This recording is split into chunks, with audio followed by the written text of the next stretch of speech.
Good morning, everyone, and welcome to the Game Souk. Good morning, everyone, and welcome to the Game Souk. Did I say that twice? Anyway, we are at GDC. A lot is happening. It's very early in the morning, and I'm sorry about the music here. I'm in the lobby of the San Francisco proper, which is a beautiful hotel. I wanted to first say that this is not any advice to buy, sell, or hold any security. We are giving our personal opinions. We may or may not have investments in the companies that are mentioned today. But regardless, these are personal opinions. So obviously we're at GDC. I want to kick off with GDC. First of all, I wanted to give a couple of, kind of just my perspective. Zandros and I were at the Games Beat debates. So there were debates across three different topics. Age verification, which I would say probably took up a lot of the space because of the regulatory changes that we've seen and efforts. UGC and the role of platforms. So this was great because there were three separate debates, and then the last panel was Dean Takahashi and Berkeley from Exola and I, and we were kind of commenting on the topics. I would say age verification I would say the general tone from everyone was agreement that something's going to happen. Some sort of technology is going to be forced. There were, references to the chairman of the House Committee on Energy and Commerce, Brett Guthrie, who proposed a bill about, I don't know, it was a little over a week ago. And it came out in an article that said Congress is done waiting for big tech to protect kids. So there was really no debate in the room that we needed something. The debate was really around how far this goes in terms of privacy. And, we are of the very strong mindset. We mentioned it last week that there are technologies out there that are privacy protecting, data protecting. They don't require face scans. They don't require anyone to give up their passport or driver's license, because we believe that is a very slippery slope, as we talked about last week. And one of the solutions, ZK Proofs, is a blockchain-based solution that allows the users to verify their ages. The platform asks, "Are you over 18?" And the ZK proof will divulge yes or no answers, but it does not divulge PII. So that was one interesting point of discussion. On UGC, this is going to be quick. We had we had a good group. It wasn't that controversial because we had kind of UGC friendly people up there. So Chad from Jogo was there, and he talked a lot about the idea that having a traditional background and then getting into this is just amazing. There's, he said there's so many community tools. And he said for him, it's really about matching a strong community with the algorithm. And, there was just a real positivity around UGC. I'm going to get to James first, because I would say there wasn't that much controversy, but I don't find that many AAA people interested in talking about Roblox other than, debate or maybe the top charts or debate about just general pushback, I would say. Even though Matthew Ball's report came out and said 60+% of the growth in the industry is being driven by Roblox, we haven't seen, and even though the industry is in crisis and layoffs are at a peak, we didn't get that many people to say they were interested in exploring Roblox or creating on Roblox. And I would say the other interesting thing is Roblox announced new programs this week, Jumpstart and Incubator, and I'm going to let James go through what those are. But basically they help creators create games. We think that, part of this at least was targeted at those AAAs. I didn't pick up that many people who had really kind of, read through those, had considered them. And then I will say one more thing on UGC. I do think that people generally especially AAA, are open to this idea of Epic's platform because it's just a little more familiar. So anyway, we can talk about that later. But James, can you walk us through these announcements and really your take on what's important here and what isn't? Yeah, no, of course. So, Roblox, as Angie said, have announced Incubator and Standout Games. Incubator is something that Roblox has had before. It's changed slightly. So, what previously it was, if you're a native developer, you have a cool idea, but you don't have the funding, they would support you. You would go to Roblox HQ, work there for 6 months. It was a paid opportunity, and got access to all of their talent, which is fantastic. The newest version has changed, so it's still a 6 month program. It's still milestone driven. There's up to 40 teams available, so that stuff hasn't changed. But what has changed is you don't have to be in person, and you also have got to fund it yourself. So there's no financial support from Roblox at all. And so and one of the big things that they say in their announcement is it's open to off-platform studios. And so that feels like this is really a deliberate thing to look outwardly of Roblox natives and sort of say to the rest of the world, hey, come play here and we'll help you. We'll help you sort of get into that. What they are offering as support is like infrastructure, visibility. They say about algorithmic reward. So that's like very different. So they've never promised anything like that before. And so they are promising, I guess, when you launch, a little bit of support. And what they're explicitly calling out is roleplay games, strategy, and shooters. And they say that they are underrepresented games on the platform. Those games are traditionally what older audience plays, not just on Roblox, just like in general, shooters, RPGs, all that type of stuff. And normally quite high spending. When we look at like Call of Duty, Valorant, Red Dead Redemption, stuff like that, people like spend a lot of money in those. So that's the incubator. And it sort of rolls into Standout Games as well, which is essentially, again, they call out, sorry, excuse me, they call out non-natives as well. And what they want to do is be able to offer you support in like your idea and stuff like that, but it needs to be a short idea. So it's really for people that are, or studios I should say, they're wanting to dip their toes in the water and get a little bit of support in terms of algorithm. And what they are specifically calling out there is genres that don't exist on the platform, or like new features, functionality. And when you apply for that, they say that you get access to all of the new features that aren't released, and we don't really know what they are. So I don't know if that's like that like enticing to people. But it is again aimed at studios that are off platform.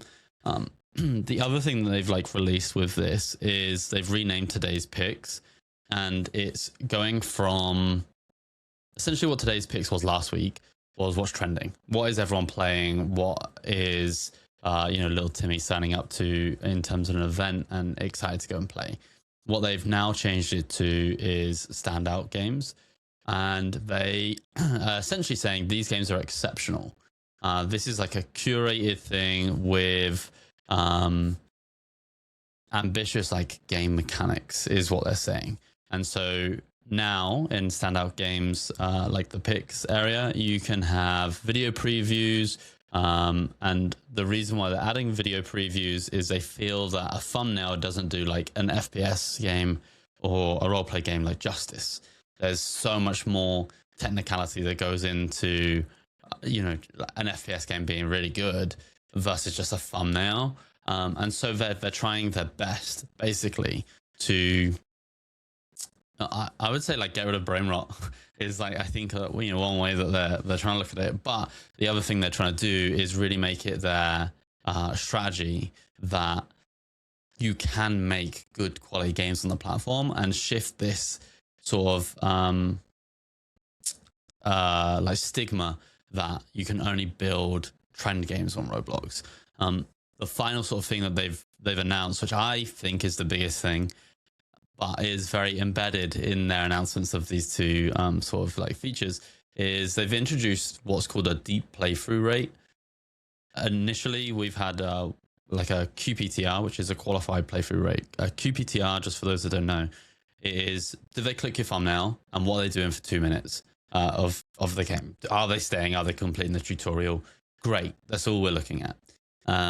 Which enables Roblox to have these like very quick games that explode, go to a million CCU and then die. I think a good example that I used on LinkedIn yesterday is Plants vs Brain Rot that hit 8 million concurrent just before Christmas, and I don't think there's anyone really playing it now. Maybe 1,000 CCU. Deep playthrough is the most technically significant piece of it, because now Roblox is measuring, is there sustained interest? Are you actively participating outside the core loop? And what we mean by that is, let's say that the core loop is just shooting players, where it's an FPS game. Are you actively trading? Are you actively editing your weapon? If there's the ability to edit weapons and stuff like that. And what are you doing for like a longer period of time?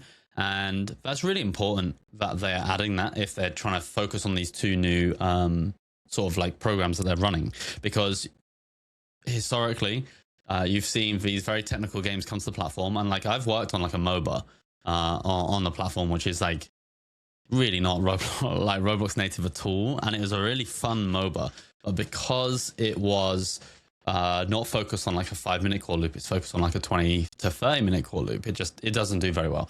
And so the fact that they're adding deep playthrough rate is probably the clearest signal that Roblox wants to move away from just these explosive games and move into like really being like a platform that the whole gaming sort of industry looks at and says, "Oh, I could go build a game on there." Yeah, I mean, what did Dave Pizzuki say at RDC last year about, being, I mean, he really wanted to, or maybe it was 2 RDCs ago, reorient people's minds around Roblox as a, he wants to dominate video games. And what I loved about this press release, James, was the bullet on visual style. And it said something like, we're looking for teams that push the boundaries and ask, wait, is this Roblox? Because they want this kind of different, let me see if I can find it here. Yeah, we're looking for teams innovating with hyper-realistic 3D assets, stylized 2.5D sprites, high-fidelity avatars, or any other technique that brings their vision to life in ways that are entirely new to Roblox. So that is not something that anyone who's on the platform, I think, is, native is really asking for. Wait, we need to make really different kinds of games, So that's, I think you're right. This is really interesting as a clear invitation to some of those people. So maybe those people are not at GDC. Maybe they're at home. By the way, I want to give a shout out to Mellow Interactive, to Jan, because he is going to be going to HQ. I think there are a lot of teams who I met, native Roblox teams I met here, and developers who are very serious developers and do want to push the boundaries. They're doing it maybe in different ways than graphics and going into kind of traditional genres, but in really creative ways that are going to kind of surprise and delight the community. So I'm pretty excited about that too. Yeah, Eliza, anything on your end on this? Oh yeah, I mean, it's had me thinking just about culturally, what we've seen in the past is, of course, the reason you aren't seeing all these different amazing visual styles on Roblox is actually because the community continues to prefer the OG Roblox look. I've been having a kind of a think about that, and I think um there's a level of intrigue in like when we talk about identity too, when we've talked about you know safeguarding people's identity. I think the younger generation really appreciates their their emoji level faces, in that they don't even want to express themselves necessarily in higher fidelity. So I think that hyper realistic things on Roblox is probably never going to take off. culturally it feels like it's the antithesis of what the community feels comfortable with. It's about the comfort zone and about your own sense of representation than it is about like, oh, we're excited to be immersed in this way, because so much of it has to do with like socializing online. And James, is there an analogy in the past that you can draw here? Do you think that that's true? Do you think this will work for some kind of segment of the market? Um, I think it will. I think Roblox focusing on the high fidelity aspect.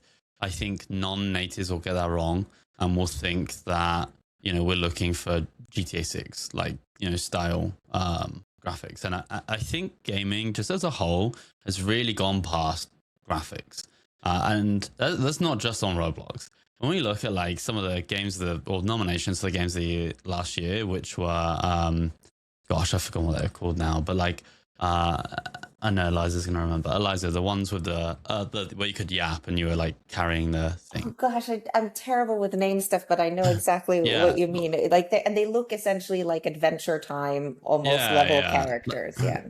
Essentially, and like that climb game as well, where you had to climb up the mountain. Some of the really breakout games last year on like Steam. No offense to these developer teams, they look like not great at all, but they were really fun, and that's like the main thing. And I think I've been a gamer a long, long time. At some point, we moved away from games being fun to how good can we make the game look, and we want to make it look ultra realistic, and that's going to make people care. I think we've gone so past that point. That's why people enjoy Roblox so much. And so my fear is Roblox saying about the graphics is that people are going to come in and make a Roblox game, make it look amazing, and not focus on the core loop. Where realistically, if the core loop sucks on Roblox, it doesn't matter how good it looks. Like it's just going to suck.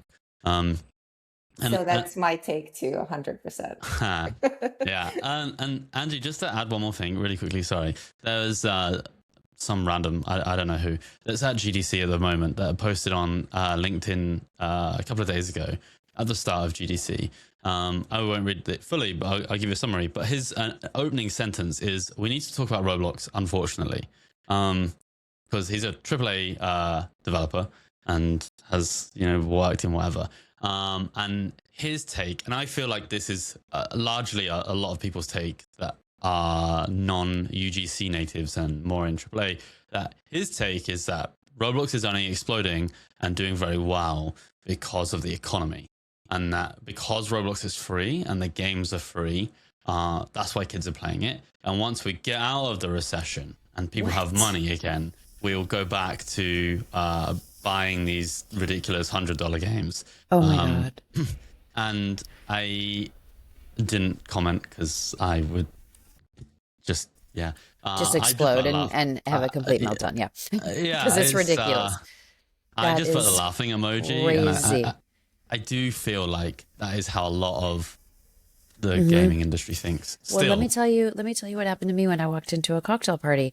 It was a wonderful cocktail party. A lot of AAA guys were there, who I've known from the past, and somebody came up to me who is excited about Roblox, maybe one of the only ones, and said, "How, Ange, a friendly face?" And I said, "What do you mean?" And he said, "Well, because you're still in Roblox, right?"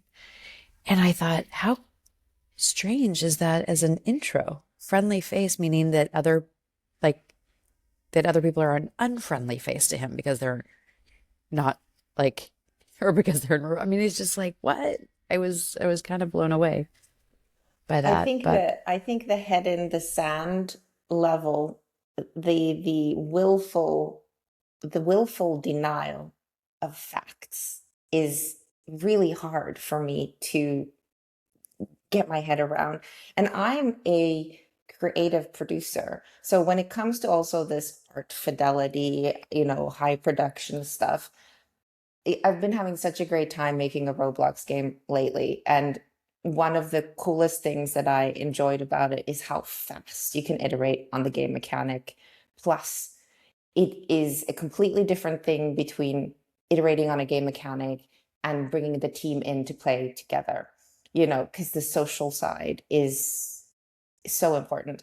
And what I've noticed all through the process as we keep, you know, layer caking on like the look as one does, there's a really fine line where you, and I've always said this even in animation, there's a point where you polish out the art. And that's what triple A to me is. A lot of these high industries block, but like it's when the authenticity, the creative spark, the joy is lost. And so I think what's so wonderful about Roblox and why it is going to continue to hold such a strong space is this iterative process is so fast. It is so interesting, and the things that I personally want to now create on there is like a million a million things. And what's cool is that I might even be able to do that in my lifetime. Yeah. Yeah, I love it. I love that you're building. It's going to be so exciting to see what you're creating. Now we need to switch to Discord because they had some announcements as well. By the way, if anyone is wondering where Mike Edwards is right now, he is at an actual souk in Marrakesh. So we named this the Game Souk because when I went to Marrakesh, I loved the souk, the actual souk in Marrakesh, where everybody comes to sell their wares at the market. And, you know, there's a lot of kind of yelling out, come to me, and here's what I have, here's what I have. And I thought, you know, we need to have that kind of vibe here. But anyway, he texted me just before it started and said, I can't join, but I'm at an actual souk, which I thought was funny. Okay, let's switch to you, Keshav, and all of these announcements on Discord. And I know Xandros has been digging in here too. Keshav, go ahead.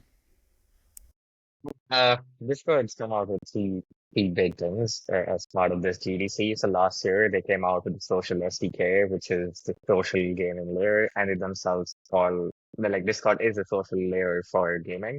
And now they've built an SDK around that concept where standalone games don't have to build their own social features inside the game. They can just integrate the SDK, and then your friends and your chats, all of it is super close between Discord as well as inside the game. So that is what came out last GDC. And this GDC, um, Discord said that they're rolling it out globally. So until now, it was in beta, but now it is fully out of beta, and the cross-platform communication features are available for all games out there that want to use this. And they can also claim to be an official title or the official game on the Discord, and you get a Discord official tag next to your game, and then people get tags that they can put up in the profile when they're playing it, and other achievements that you can show off inside your profile as well as you play the game. Um, to provide more context to this, there's a few numbers that Discord released. So the first one was from 2021 to 2024, an average team player went from playing 13 titles a year to 10, while it's the opposite on Discord.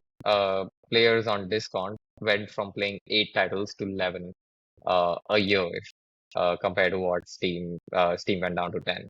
So Discord believes that this is the power of the social layer, the spending time with your friends, connecting with your friends, and being able to hop onto these games with them.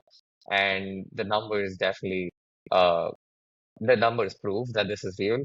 So players on PC spend a median 6 times longer in a game with 3 friends. It's 8 times. If the friend is present on Discord, players in voice channels play games an estimated 66% more days if they're playing with friends. And the more friends in the mix, the more players keep coming back. So these are the headlines that Discord came out with to show the power of their social SDK. Before you go on, Keshav, can I just comment that I think in both Roblox and basically UGC generally, where the market has moved, and with Discord, discovery is part of the game mechanic, right? And that is, I mean, Yep. and going to more games is in sync with that. Sorry, go ahead. Yep. Yeah, and that's why I think that's why they're creating such great profile features, right? Where you can see that your friend is playing this game, and you, instead of having that friction of trying to go and open that game again, you can directly just click into what your friends playing, and either you can watch or you can jump in directly. Or now, given the social SDK exists, you can chat on Discord, but your friend, if he's inside the game, they can chat from inside the game. So it is fully integrated into Discord. So that way, you're always in touch as well, even if you're not playing. So this definitely has boosted quite the gaming mechanics required of these games quite a lot for these games. And to begin with, the few partners that they had was Marvel Rivals, Rust, Delta Force. They did this with like around 6 or 7 studios, and they see that linked players show a median 25% increase in active game days and 16% longer session duration. So if players do end up linking their Discord profiles to these games and use this cross-platform communication feature, they end up playing the game longer and they keep coming back more and have more active gamers as well.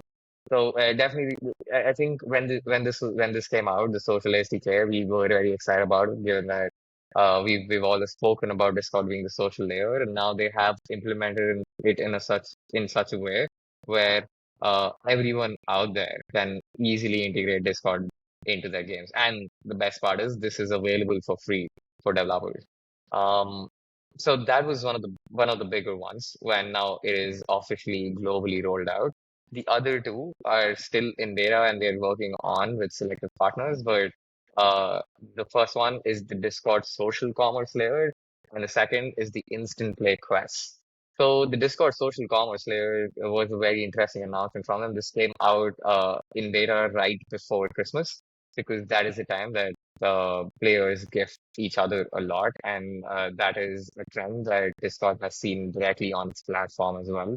Um, they ended up rolling this out with Marvel Rivals, and 41% of purchases that were made inside of Discord using the social commerce layer were gifts. So basically the social commerce layer is you seeing in-game items, which you generally see after you open the game, directly inside the game's official server, as well as inside your DMs, inside other group chats that you have, and you can just decide to buy whatever you feel like gifting your friends or whatever you want to buy for yourself.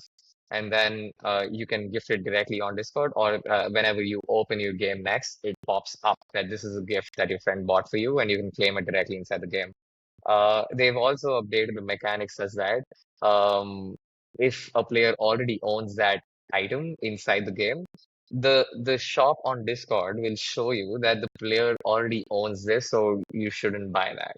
So that is how integrated they are into Marvel Rivals now, and now they're expanding into other games, which is fascinating, given that the gifting culture throughout gaming is huge. And given you can fully see inventories, and then you can just put it in chat that this is your gift for this holiday, or this is a gift that I just want to buy for you.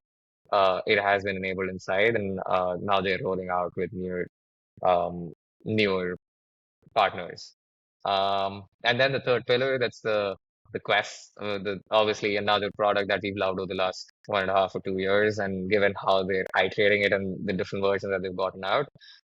Instant Play Quest is a bit different than what they had out earlier. That was the Play Quest. So Play Quest will basically you see a quest on Discord, it tells you what you have to do, and then you go and do it inside the game while you're connected to Discord, and Discord registers that okay, you played this game for 15 minutes and you did this mission and you're rewarded.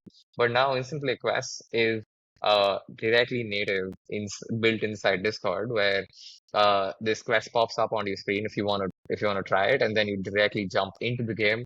No downloads, no installs. It runs on Discord servers. It's basically a cloud server, right?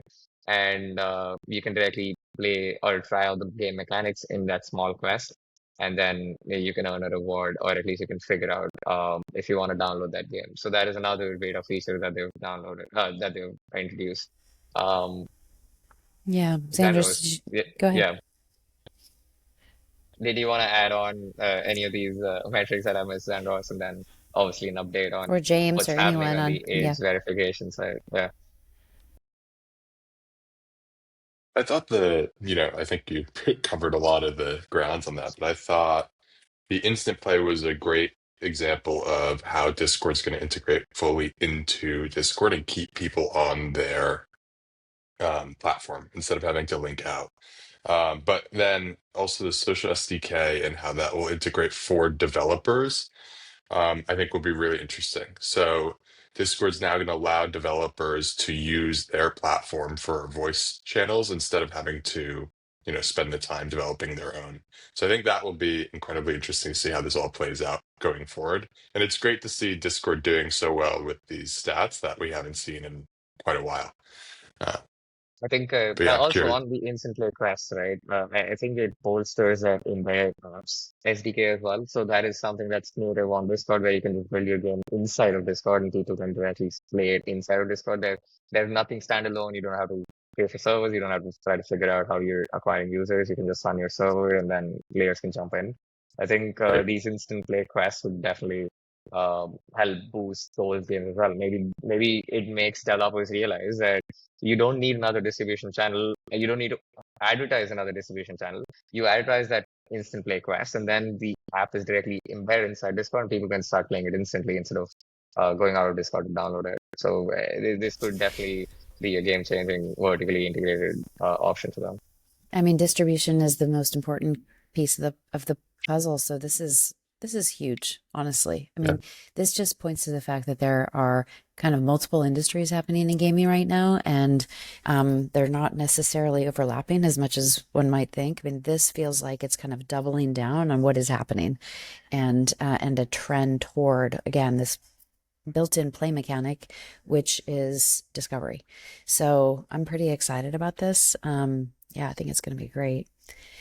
And I think also that I think Xandros has an update on Discord's 90 million daily active users. That's another metric that they recently Right. dropped. But did you want to share the update on the age verification and how the whole ecosystem changing around it?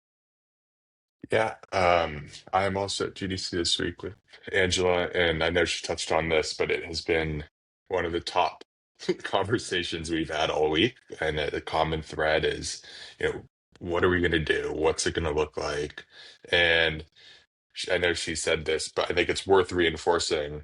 The discussion has not been whether it will happen or not. It's like everyone is very much, we know this is coming, and this is reinforced by the op-ed that came out by Congressman Brett Guthrie, who's the chairman of the House Committee on Energy and Commerce. And he put an op-ed in the Washington Post this week, or this past week, um, in response to a collection of bills that they're putting out. And it's the Kids Internet and Digital Safety Act, or the KIDS Act. And one that, I'll start with the big picture where that includes is the App Store Accountability Act, which we've talked about, and gives the responsibility to Apple, like platforms like Apple and Google, to be the storefront, to be in charge of age verification in that way. The other thing it does is updates the Children's and Teens Online Privacy Protection Act, so COPA 2.0. And for context, the last time that was updated was 1998. So under that, it says that 13 is basically the digital adulthood is the in 1998 because no one could have expected what it would turn into, the internet would turn into now. So it's well overdue for an update, and that's one of the bills that's underneath this umbrella package that they've just pushed forward. Other guidelines would be social media algorithms would be turned off by default for children. And for teens, it would have to be highly regulated what they're allowed to do. And another is AI chatbot interactions.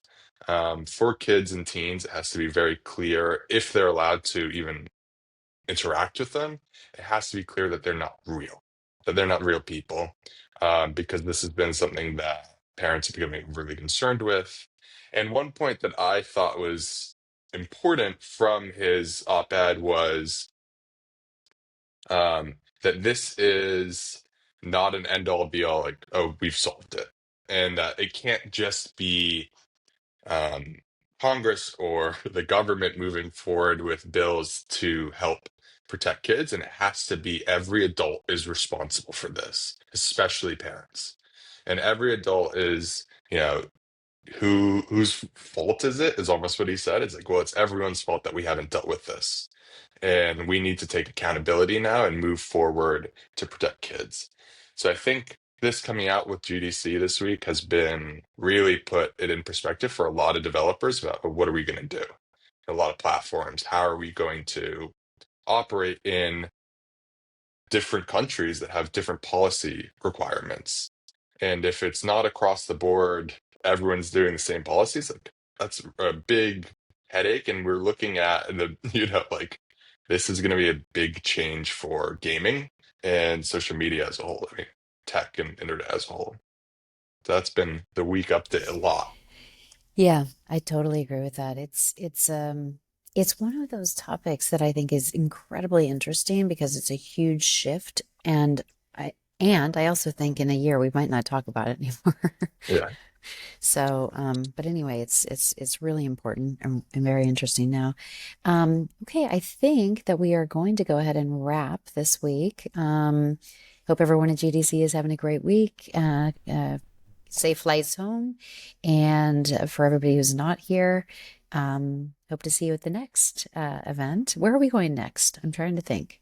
Oh, the World Builder Summit in LA, April 24th through the 26th, I believe. That week, anyway, Wednesday through Friday, in LA. Hope you all can make it there. We're excited to be there, and it's going to be a UGC specific conference, which I think is going to be incredibly useful because I feel like at GDC, and I've talked to a few other Roblox developers and UEFN developers who say the same. It's kind of like you're searching the calendar for the things, and they're just bits and bobs here, but not really kind of a space where you can kind of really focus on UGC. So anyway, that's it. And have a great rest of your week and have a great weekend, everyone. Thanks a lot. Bye.